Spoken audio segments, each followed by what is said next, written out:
Hello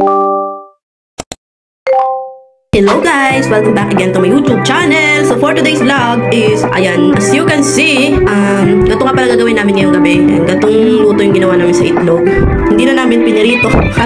Isang lutuan na lang. Then joke lang.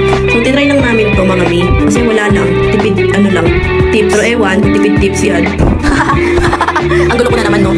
Grabe. Napakagulo mo talaga mag-explain. Hindi ko alam kung paano ko i-explain sa inyo. Pero ayan nga. Gawin nyo rin to sa mga kanin ninyo. Diba? Imbis na laga, imbis na ipiprito. Ayan, ganyan ginawa namin. Diba?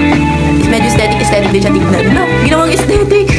Hindi, joke lang. Wala na kasi kaming maisip na maulam ngayon. And ito lang yung kaya at budget namin ngayong araw. My goodness, te. Ang mamahal na mga bilihin ngayon. Pati itlog mo nagmahal. Pero syempre, diba, thankful pa rin tayo kasi may ulam tayo at may nakakain tayo sa araw-araw. Diba? Yun naman yung mahalaga, te. May laman yung tiyan natin. Hindi naman importante yung mag-inarte tayo sa buhay. Huwag ka mag-inarte-inarte. Hindi ka mayaman.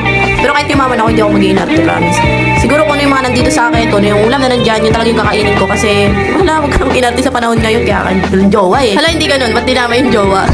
So, yun, dami ko na naman daldal. So, mamaya na tayo magchikahan kasi kakain muna kami. And yun, kasi ito yung ano namin to, parang, panghapunan na namin to ngayon. Ayan, nag-ano na rin kami ng tuyo. Syempre, ano lang yan, inihaw na tuyo. O, diba, pakasarap. Simpleng buhay, simpleng ulam. Okay na yan. Ayan, kain po tayo. So, ayan mga mima ko, kakain na muna kami guys. Ano ba talaga, no? Hindi ko alam kung natatawag ko guys ba o mima. So, ayan, kakain na kami. And ayun, kumain na rin kayo. Sabay-sabay tayo magpakabusog lahat. Ano ba yan? Nagkakamali na naman ako, parang bobo na naman to. So, ayan, kung gusto niyo ng mga gatong vlog, kung hindi ka pa nakasubscribe sa channel ko, don't forget to like, share, and comment, and subscribe me. And huwag mo rin kalimutan, syempre, yung pindutin yung notification bell para lagi kayong ma-notify sa mga videos na i-upload ko sa susunod. Naku, mari ko. O, ayan, sige na, ang dami ko ng daldal. Bye-bye! See you on my next vlog. So, siya nga pala, i-comment nyo nga lang pala kung meron kayong mga gustong ipagawa or suggestion video na gusto gagawin natin sa next vlog para, 'di ba? Gawin natin sa next vlog. So, sali na pala kayo sa pag-giveaway ko, mami.